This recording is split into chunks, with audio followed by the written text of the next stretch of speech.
여러분, 우리가 살아가면서 크고 작은 문제들을 만나잖아요. 그죠? 여러분들은 태어난 척하고 있는 것 같지만 여러분 마음속에 또 얼굴에 보면 참 크고 작은 문제 앞에 늘 싸우고 다투면서 살아가는 모습을 보다 보면 어느덧 그 다툼과 싸움 때문에 그 문제 앞에 어떤 때는 지치기도 하고 어떤 때는 정말 절망에 빠지기도 하는 그런 모습들을 우리가 늘 경험하고 살아가고 있다는 것을 보게 된다라고 하는 거죠. 저도 목회를 30년 동안 해왔는데 때로는 목회에 힘을 얻게 되고 또 우리 금요 기도회 하기 전에 제가 또 이렇게 저희 집사람에게 성질을 돋구는 얘기를 했어요. 여보, 나는 금요일이 너무너무 긴장이 되고 힘들어 라고 했더니 우리 집사람이 환한 미소를 지으면서 그따위로 가지고 무슨 목회를 하겠느냐라고 이렇게 질책하는 그런 웃지는 않았어요.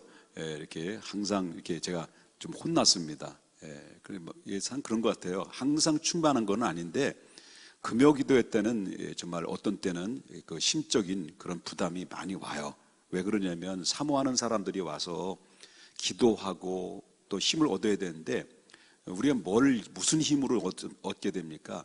여러분, 찬송도 힘을 얻게 되지만 하나님의 말씀을 붙잡고 기도해야 되다 보니까 그 말씀의 은혜를 끼쳐야 된다라고 하는 이 부담감이 작용되다 보니까 이게 벌써 이 심적인 그런 부담감이 이제 점심 먹고 2시부터 소화가 되면서 시작하면서 그런 이제 영적인 그런 굶주림 속에서 저 자신과 싸우는 모습을 이제 보게 됩니다. 그렇습니다. 누구나 문제 없는 사람이 없어요. 다 문제가 있습니다. 크고 작은 문제 정도의 차이는 있지만 다 문제가 있어요. 때는 그 문제 앞에 내가 해결할 수 있는 문제가 있고요. 다 살다 보면 내가 해결할 수 없는 불가항력적인 문제를 만날 수가 있어요. 그렇잖아요. 이런 문제를 만났을 때 이게 정말 내 능력 밖의 문제가 탁 만나게 되면 그 하루 이틀을 견딜 수 있는데 그 능력 밖의 문제가 계속 오랫동안 지속이 되면 한 달이 되고 1년이 되고 계속 쌓여지다 보면 어떤 일이 벌어질까요? 참 힘들죠. 때로는 마음속에 우울한 감정이 들어서 우울증에 걸리기도 하고 또 이렇게 때로는 원망도 생기게 되고 내가 믿고 있는 하나님을 향해서 또 때로는 삿대질을 해서 하나님 살아계신다고 한다면 왜 이렇게 시련을 주시나이까라고 하나님 앞에 원망도 할 때도 있다는 거죠. 근데 이 성경에 보게 되면 우리 인간의 생애 속에서는 문제가 없는 게 없어요. 다 문제가 있다는 거예요.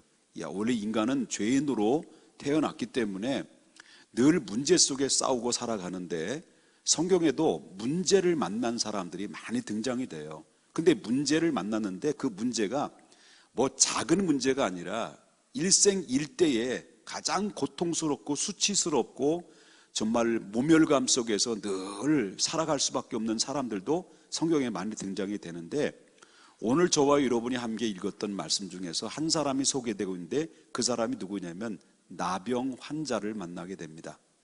나병 환자를 만나게 되는데 그때 당시에 그 지역의 팔레스타인 지역에는 어떤 지형적인 특성상으로 인해서 그런지 모르지만 피부 질환자가 많이 있었던 것 같아요. 소위 저주병, 율법으로 말한다면 저주병이라고 하는 나병 환자들이 그때 당시 많이 있었던 것 같아요. 근데 오늘 본문에 등장하는 사람은 나병 환자, 일명 문둥병 환자라고 얘기하죠. 이게 문둥병 환자인데 그때 당시에 문둥병자가 소위 건강한 이 사회 속에서 공동체 속에 살다가 만에 하나 천에 하나 문둥병 환자가 발생이 되게 되면 어떤 일이 벌어지냐면 그 문둥병 환자가 문둥병이 걸렸는지 안 걸렸는지 자기 본인이 모르잖아요. 아무리 찍어 발라도 낫지 않으니까 오랫동안 장시간 동안 이 문제가 발생되다 보니까 혹시 문둥병이 아닌가, 일명 성경 말고 문둥병으로 표현을 하겠습니다. 아닌가라고 이렇게 생각이 의심이 되면 이 몸을 누구가 가족 식구 중에서 이 문둥병의 발생이 되게 되면 그 문둥병의 발생에 의심이 되는 대상자를 데리고 누구에게 찾아가게 되냐면 바로 제사장에게 찾아가도록 되어 있어요. 이 제사장에게 찾아가서 이 사람이 문둥병이 발생됐는지 아닌지 아니면 다른 피부병인지를 제사장이 딱 보고 판가름을 해요. 판가름이 되면 너는 이제는 문둥병이 발생됐다라고 판정이 돼요. 그러면 그때부터 어떤 일이 벌어지면 가족 식구 안에서 이제는 그 문둥병 환자를 위해서 이제 복근 곡식을 이제 그에게 어깨에 짊어지고, 그리고 이제 정말 그 가족의 공동체 사회 가정 속에서 하나님 앞에 고별 예배를 드리죠. 하나님 앞에 고별 예배를 드리고, 이 문둥병이 발생한 그 가족 안에 그 환자는 그때부터 건강한 사회로부터 추방을 당해요. 왜 그러냐면 저주로 인해서 받은 질병이라고 생각했기 때문에 건강한 사회로부터 추방을 당하게 돼요. 이 건강한 사회로부터 추방당하게 되면 이제는 더 이상 그 사람이 이 문둥병이 만에 안에 천에 하나 문둥병에서 치료를 받았을 때는 몰라도 문둥병이 낫지 않는 이상은 절대로 다시 공동체 속에 들어올 수가 없었어요. 그래서 그들은 이제 건강한 사회로부터 추방당하게 되면 이런 자기와 똑같은 형편에 처해 있는 문둥병 환자들이 끼리끼리 모여지게 되다 보면 이 공동체 생활을, 건강한 사회로부터 멀리 떨어져 있는 자기들만이 살고 있는 공동체 생활에서 이렇게 10명인 10명, 5명인 5명 이렇게 모여서 생활을 해요. 그런 가운데 있었는데, 그런데 오늘 본문에 보니까 한 나병 환자, 문둥병 환자가 예수님이 한 동네에 이제 들어가시게 됐었어요. 그때 동네에 들어가셨을 때 그때 나병 환자가 어디려냐면 그 예수님 앞에 동네 안에 건강한 사회 속에 들어온 거예요. 나병 환자가.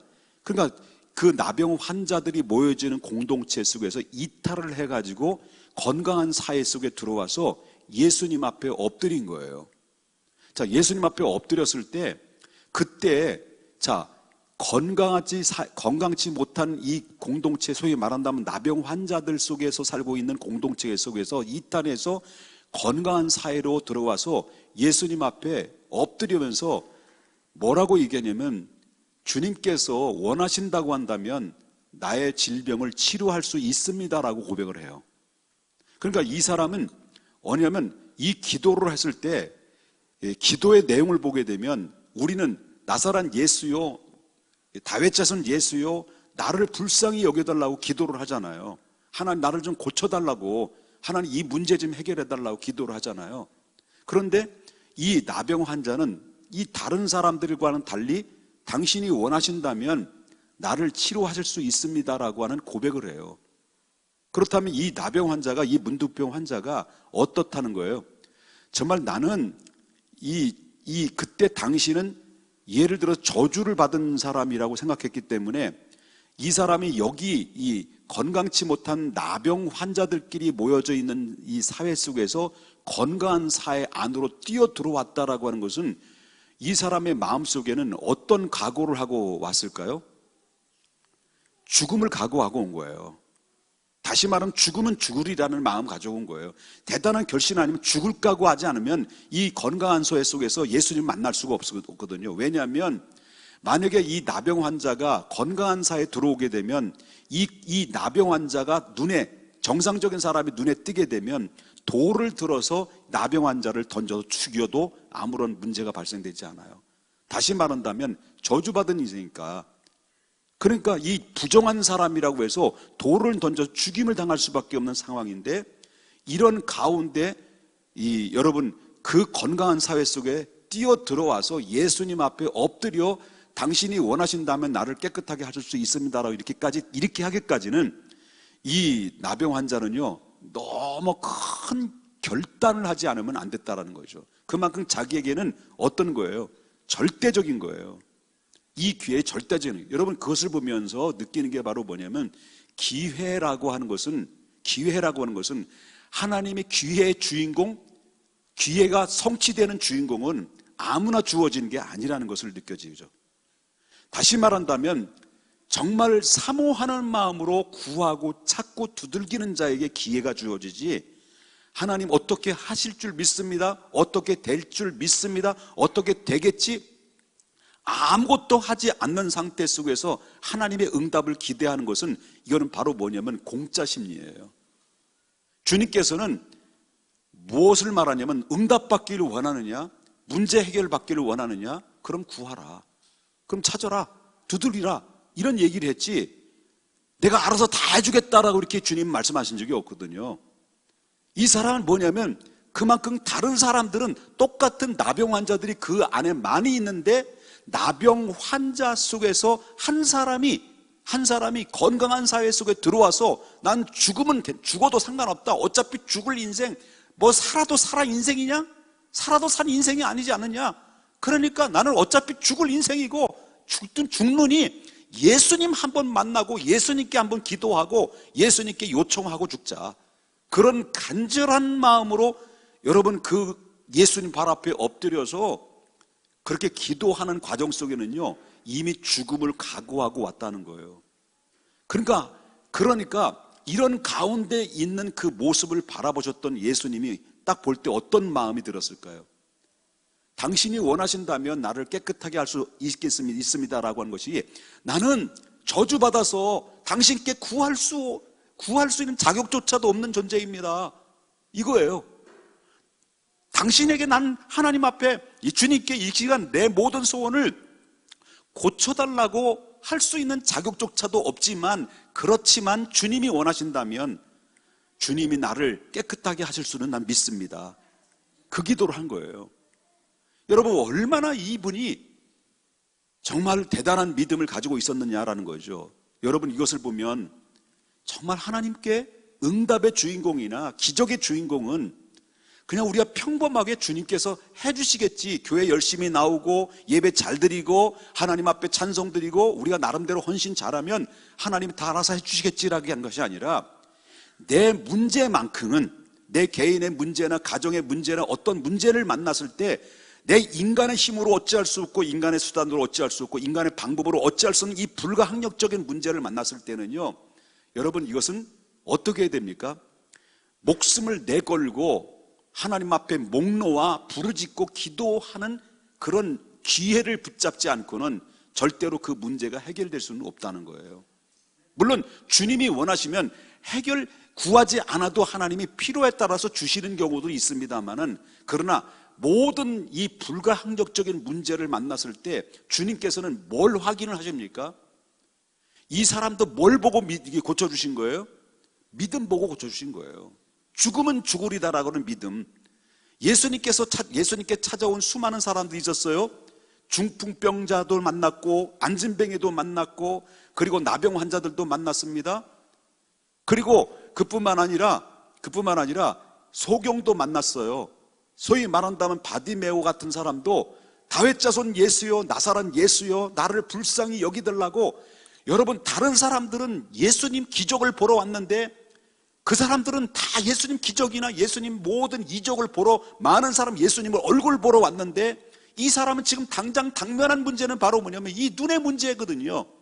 예수님 만나면 이 문제가 해결될 수 있다는 믿음을 가지고, 그는 다른 사람은 다 이리저리 소리를 지르는데 불구하고 이 한 사람만큼 유독이 다윗 자손 예수여, 나사렛 예수여, 나를 불쌍히 여겨주시옵소서라고 혼자 예수님께 간청하고 부르짖었습니다.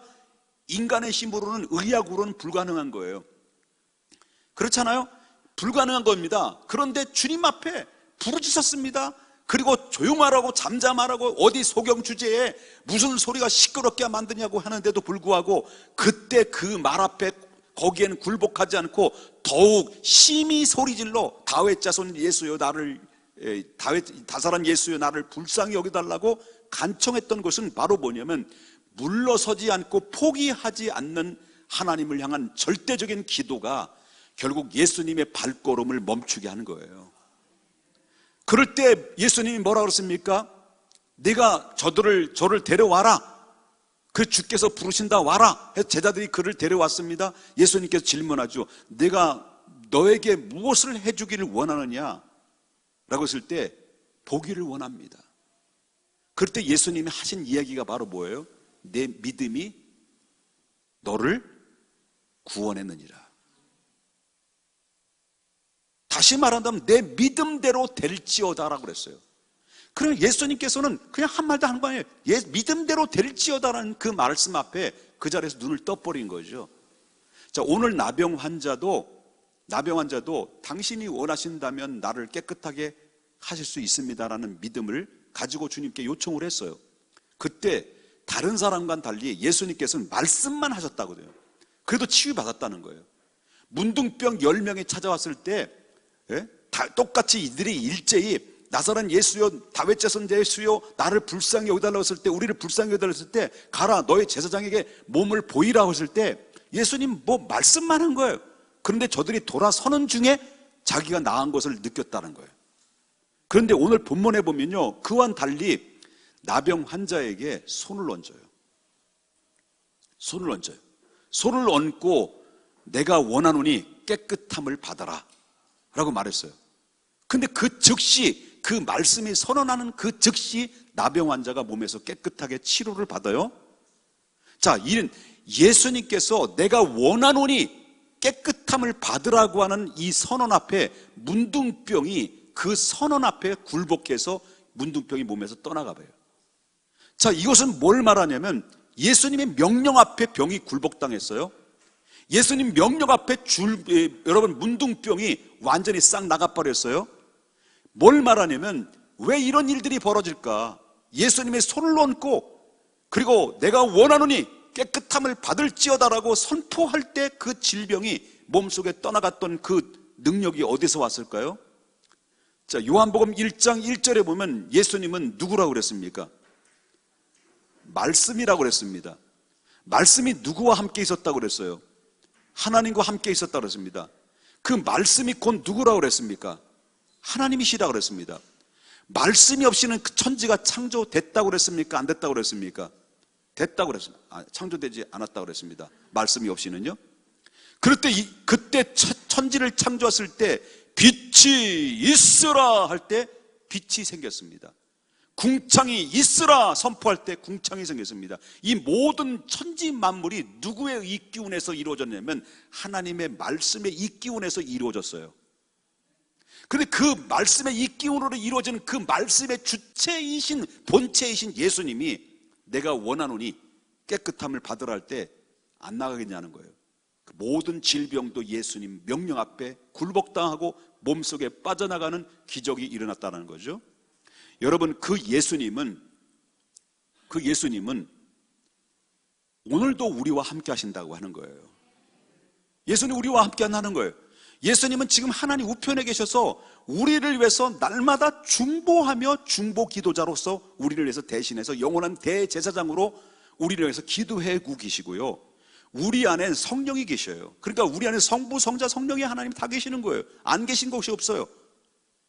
그렇기 때문에 우리를 위해서 간구하시는 그 예수 그리스도의 말씀의 권위를 가지고 있는 그 분이 있는데, 그때 당시에 나병 환자가 믿어서 예수의 선포되는 그 말 앞에 치유받았다고 한다면 오늘도 우리 문제를 하나님 앞에 주여 원하신다면 이 문제를 해결할 줄 나는 믿습니다라는 믿음의 고백과 구하고 찾고 두들기는 정말 열정적으로 목숨을 내놓고 하나님 앞에 구하고 찾는 자들에게 그런 동일한 기적이 안 일어나겠냐는 거죠. 일어난다는 거예요. 오늘날 여러분들이 알려지지 않는 그 가운데서 수많은 기적들이 오늘 안에서 오늘날 이 현대에도 예수 그리스도의 이름으로 구하고 찾고 두들기면서 얻어지는 기적을 만들어낸 사람들이 얼마든지 간증에 찾아볼 수가 있어요. 여러분 유튜브에도 볼 수 있고요, 기독교 방송에도 많이 찾아볼 수 있다는 거죠. 그렇다면 그때 당시 주님은 오늘도 역사하신다는 거예요. 동일하게 역사하시는 주님은 그때 나병 환자가 문제를 가지고 목을 내놓고 주님 앞에 찾아와서 주님 해결해 주십시오라고 구하는 그 기도를 했던 것처럼 우리도 목을 내놓고 기도하는 자들에게는 주님은 거절하지 아니하시고 문제는 지금도 해결할 수 있는 가능성이 지금도 있다는 것을 여러분 믿으시라고 하는 거예요. 과거에 계신 주님은 지금도 계시고요, 지금 계시는 주님은 장차 우리와 함께 하신다는 사실을 믿으셔야 될 줄 믿어요. 자, 그분이 예수님의 이름으로 치료받았어요. 그 치료 받으시면서 예수님께서 뭐라고 말씀하셨습니까? 뭐라고 말씀하셨냐면, 내가 너희가 낳은 것을 아무에게도 이야기하지 말고 그대로 누구에게 가라는 거예요. 제사장에 가서 너의 몸을 보여라. 그리고 모세의 율법대로 예물을 제사장에 갖다 주라 라고 했다는 거죠. 그 말은 무슨 말일까요?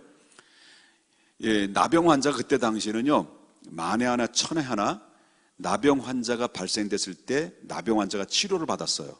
치료를 받으면, 이제 치료를 받은데, 이 치료를 받으면 거기서 끝나는 게 아니거든요.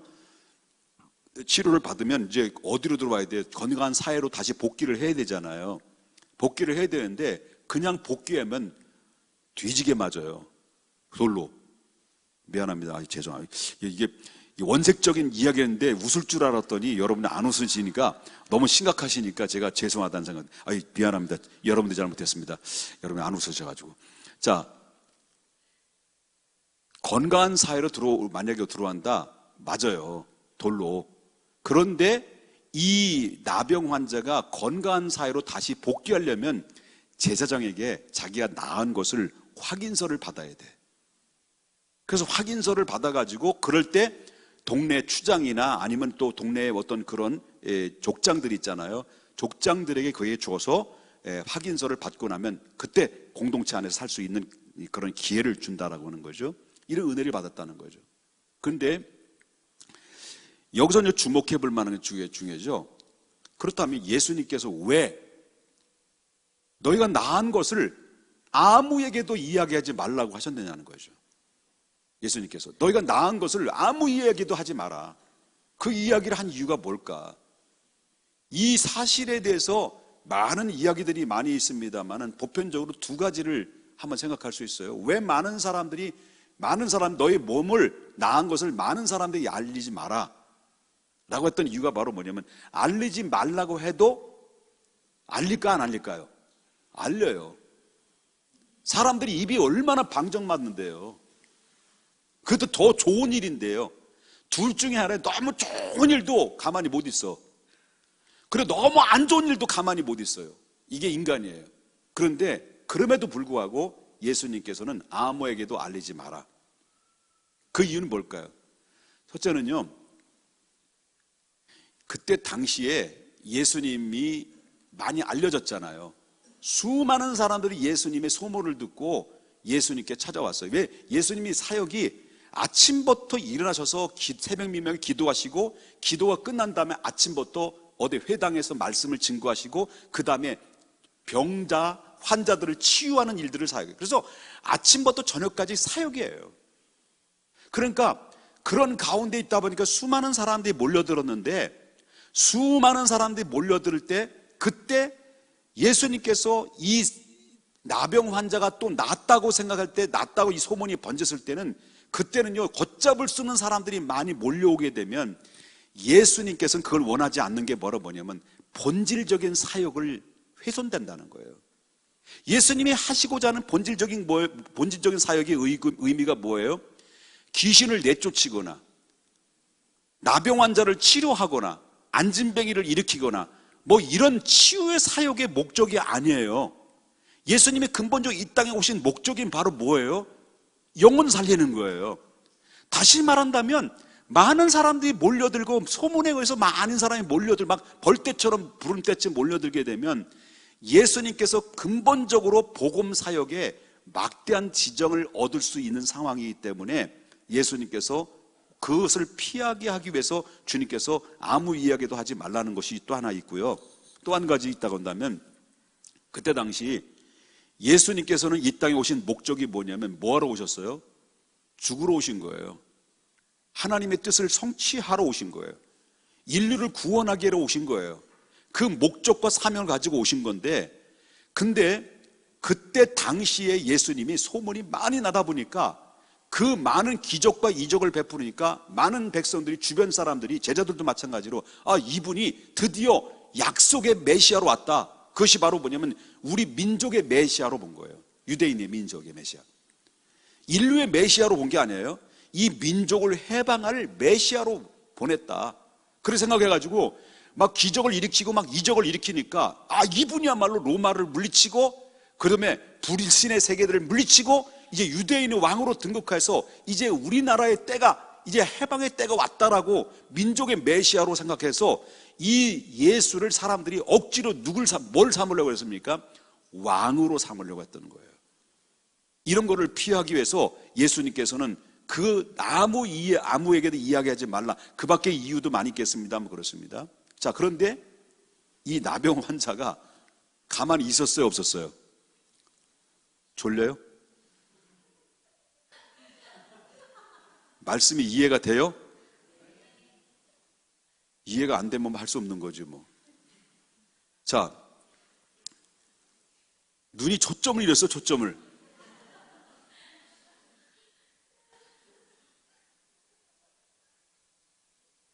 졸려? 내가 너무 전곡을 찔렀나요? 네. 자, 예수님께서 아무 이야기 하지 말라 했을 때 나병 환자가 소문을 퍼뜨린 거예요. 아니, 소문 어떻게 난 거예요? 왜냐면 났으니까 보는 사람이 있을 거 아니에요. 근데 그때 소문을 듣고 여러분 얼마나 많은 사람들이 예수님을 만나러 왔는지 뭘 들으려고요? 말씀과 자기 몸을 치유를 받기 위해서 환자들이 벌떼처럼 구름떼처럼 몰려드는 거예요. 그럴 때 예수님께서 그 벌떼처럼 구름떼처럼 몰려들었을 때 예수님의 행동했던 처신이 뭐냐, 이게 굉장히 중요합니다. 제가 이 말씀 드리려고 여태까지 질질 끌어온 거예요. 예수님께 몰려왔던 수많은 사람들 앞에 예수님이 그들을 향해서 행했던 처신이 뭘까? 오는 사람을 때, 그래, 누구든지 다 내게로 오라, 내가 다 치료해 주겠다, 막 치료해 준 게 아니에요. 맨 마지막 절을 보겠습니다. 맨 마지막 16절에 보니까, 15절에 보니까 예수의 소문이 더욱 퍼짐에 많은 무리가 말씀도 듣고 뭐도 하고 자기 병도 고침 받고자 하여 모여오되. 근데 예수님이 어떻게 처신을 했어요? 예수님 물러가서 한적한 곳에서 기도하시니라. 이걸 말씀드리려고 했던 거예요. 자, 많은 사람들이 예수님이 찾아왔어요. 근데 그들을 다 배격해요. 그리고 어디로 갑니까? 한적한 곳에서 누구와 깊은 교제를 나눠요? 하나님과 깊은 교제를 나눠요. 여러분, 예수님의 모습을 보면서 뭘 볼 수 있습니까? 우선순위를 정한 거예요. 우선순위. 여러분, 예를 들어서 사람들이 그거를 새벽 기도 때도 제가 말씀드렸습니다만은 입장 바꾸고, 제가 만약에 예수님이 그럴 수도 없지만 그러면 안 되겠지만 내가 만약에 그렇다 할지라도, 예를 들어서 그렇다 합시다. 만약에 예수님이라고 내가 막 그런답니다. 아니, 그럴 수도 없고 그러지도 않겠지만 오해하지 마십시오. 자, 많은 사람들이 소문을 들은 거예요. 이 김 목사에 대해서. 한번 찬양을 한번 부르게 되면 막 애간장이 녹아가지고요, 막 소문이 나가지고요. 근데 막 찬양이 트로트 풍으로 부를 때 더 기막 애간장이 녹고 막 그렇다는 거예요. 말씀에 막 깊이가 있고 막 장작개비처럼 잘 쪼개고, 그리고 또 그리고 막 인물이 한 인물을 하고 쇼다리지만 등등 목소리가 또 괜찮다고 하면서 막 소문이 막 나가지고 사람들이 막 벌떼처럼 굴지 몰라요.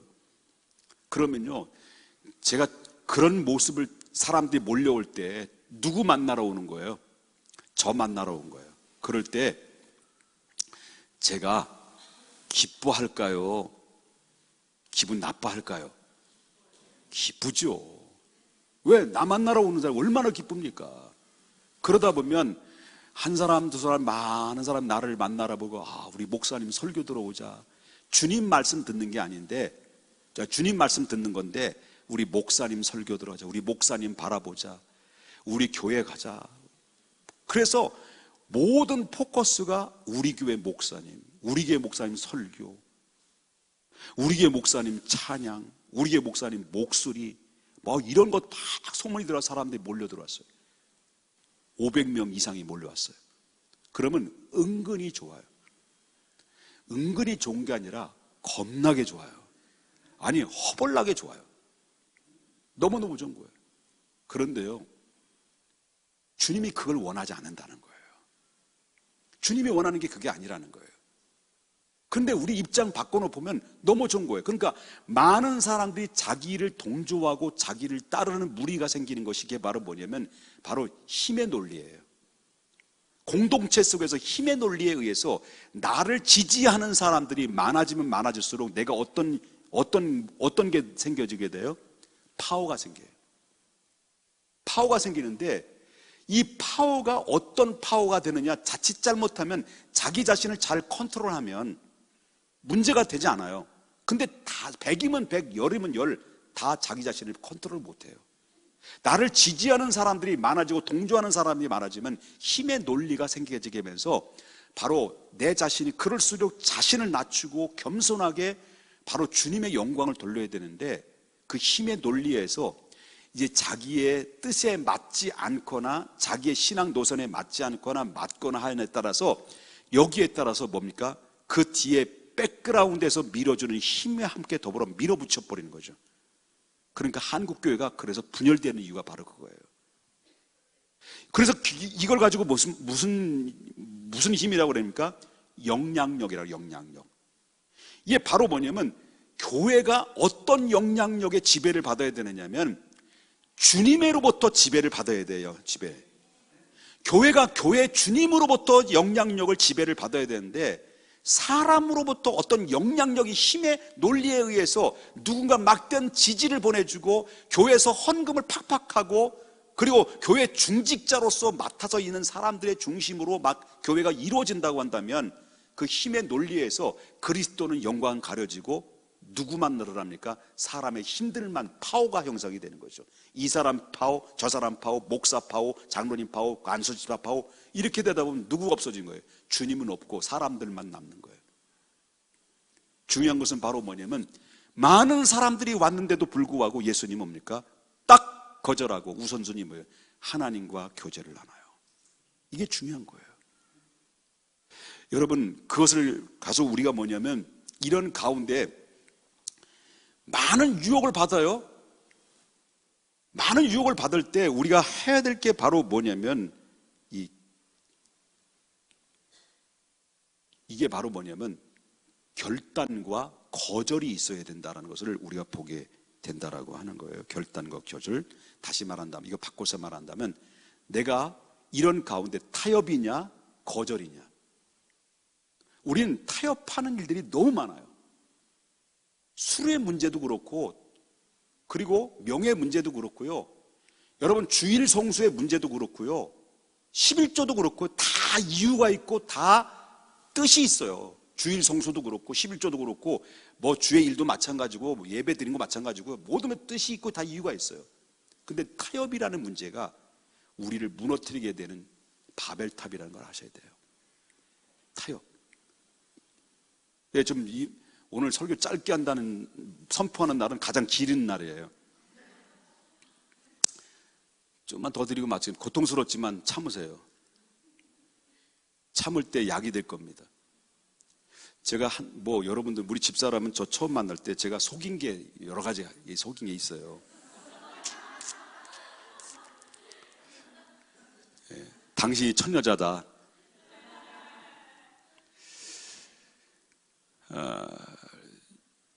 그리고 저는 이제 허리가 이제 부상을 입어가지고 총각 때부터 허리에 부상을 입어서 허리가 안 좋았어요. 아픈 것도 숨겼어요. 그리고 북파 공작원 출신이라는 것도 숨겼고요.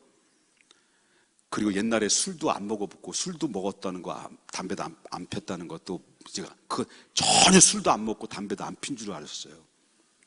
그래서 저는 한동안 한 7개월 정도 문제 말씀드렸잖아요.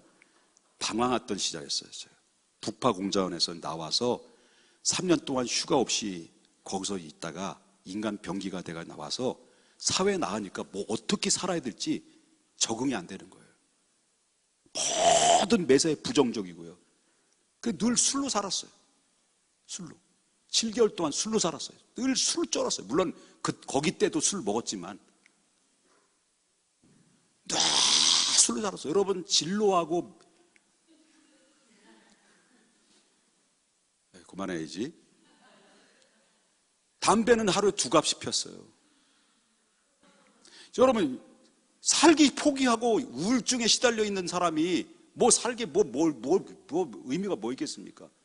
경찰서에 끌려가가지고 경찰서 상 뒤집어 엎어가지고 그래가지고 하도 기가 막히니까 이 경찰이 하는 얘기가 참다 하다 보니까 너 그러면 다시 그 무슨 삼천교육대로 보낸다나? 난 거기 나오진 않았지만 내가 거기 알거든요, 걔들을. 그래서 꼬리를 내려 무릎 꿇고 제가 잘못했다고 그래서 나 풀려나왔어요. 술을 너무 많이 먹었어요. 그러니까 말하자면 이게 사람인지 인간인지 구분이 안 될 만큼 제 자신이 망가질 대로 엄청나게 망가졌는데, 그런데 유봉선 전사님이라는 분이, 그때는 교회를 좀 뒤늦게 나갔죠. 유봉선 전사님이라는 분이 저에 관심이 가지고 있었던 거죠. 맨날 모이면 김 선생.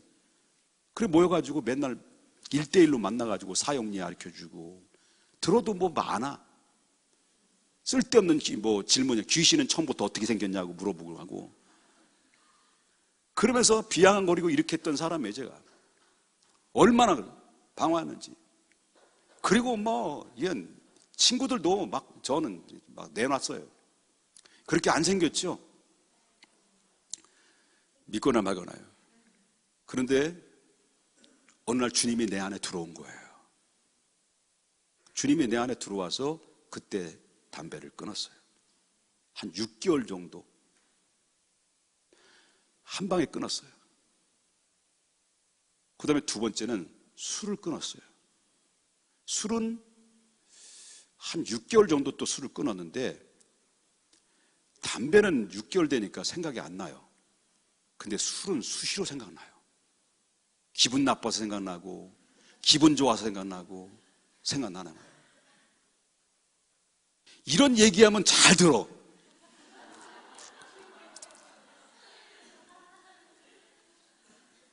근데 어느 날 한 6개월 정도 돼서 주님 영접하고 한 6개월 정도 됐을 때, 한 3개월 정도 됐을 거예요. 됐을 때 술이 이제 6개월 정도 끊는데, 6개월 주님 만나고 3개월, 주님 만나기 전에 헷갈려요. 근데 이 술이 막 생각날 그때, 수시로 생각나니까, 그때 나하고 절친했던, 옛날 어린 시절부터 살았던, 같이 지냈던 세 명의 영환이라는 친구하고 승희라는, 여자가 아니에요, 남자예요. 승희라는 친구가 있는데, 만나자고 해서 술집에 들어간 거예요. 술집에 들어가서 한참 은혜 받을 때 은혜 받고 주일학교 이유봉선 전사님이 저한테 주일학교 공과 주고 그랬거든요. 그래서 술집에 들어갔는데, 만나가지고 술을 마시자, 친구들끼리 하면서 마시는데, 저한테 술을 계속 권하는 거예요. 나 안 마시겠다. 나 교회 다닌다. 이쁘죠? 교회 다닌다. 나 안 마신다. 근데도, 야, 너 한 잔만 마셔라. 한 잔만 마시고 다음부터 안 권할게. 한 잔만 마시라는데도 내가 안 먹었어요. 그런데 나중에 애들이 뒤늦게 얘들이 이런 거예요. 정말 이건 무너지면, 만약에 그때 당시에 그 술을 계속 마시면 술은 영원히 못 끊을 거예요. 그런데 일거에 거절해. 난 예수 믿기 때문에 나는 술 안 마신다라고 거절을 계속 거절했죠. 속으로는 먹고 싶은데 계속 거절했죠. 결단했죠. 그러고 나서 이 아이들이 그때부터, 내가 너를 부른 이유가 바로 뭐냐, 승희가 그래요. 그놈이 부른 이유가 뭐냐면, 정말 네가 예수 제대로 믿어서 정말 술을 제대로 끊었는지 안 끊었는지 내가 한번 보려고 왔다. 이래가지고 거기서 딱 박차고 나왔는데, 그때 제가 말하면, 만약에 여기서 타협이냐, 이 말씀 드리고요. 타협이냐 아니면 뭐라고 했죠? 거절이냐. 타협이냐 거절이냐. 여기 타협했다고 한다면 나는 어쩌면 또다시 옛날의 방법으로 그때로 돌아갈 수 있는데, 여기 타협하지 않고 거절을 했던 그 거절이 결국 저를 오늘 여기까지 오게 되는 결정적인 결정체가 됐다. 중요한 하나다는 하나. 하나를 타협하면 열을 타협할 수 있는 거고, 하나를 거절하면 계속 거절하는 기적을 낳게 돼서 결국 하나님께서 이 거절 하나가 결국 그 인생을 바꿔놓는 거예요. 타협 하나가 그 인생을 망쳐놓는 거예요. 아멘입니까? 여러분, 우리가 주님께서는 수많은 사람들이 왔을 때 슈퍼스타가 될 수 있는 가능성이 있지만 그거를 거절했습니다. 타협하지 않았습니다. 주님과의 교제를 더 우선순위를 했습니다. 이 말씀 드리고 싶은 것이 그겁니다. 여러분, 수 없는 유혹이 있을 거예요. 앞으로도 점점 신앙생활 하면서 타협해야 될 일이 너무 많고요. 타협 안 하면 안 될 수밖에 없는 그런 함정의 코너까지 몰려들 수 있는 상황이 앞으로도 많이 있을 거예요. 그럴 때마다 예수님이 한적한 곳에 가서 그들을 물리치고 주님과 교제를 나누면서 새 힘을 얻었던 것처럼 여러분, 타협하지 말고 거절의 은혜를 통해서 여러분 기적과 형통의 은혜를 경험할 수 있는 우리 모두가 되어야 될 줄 믿습니다.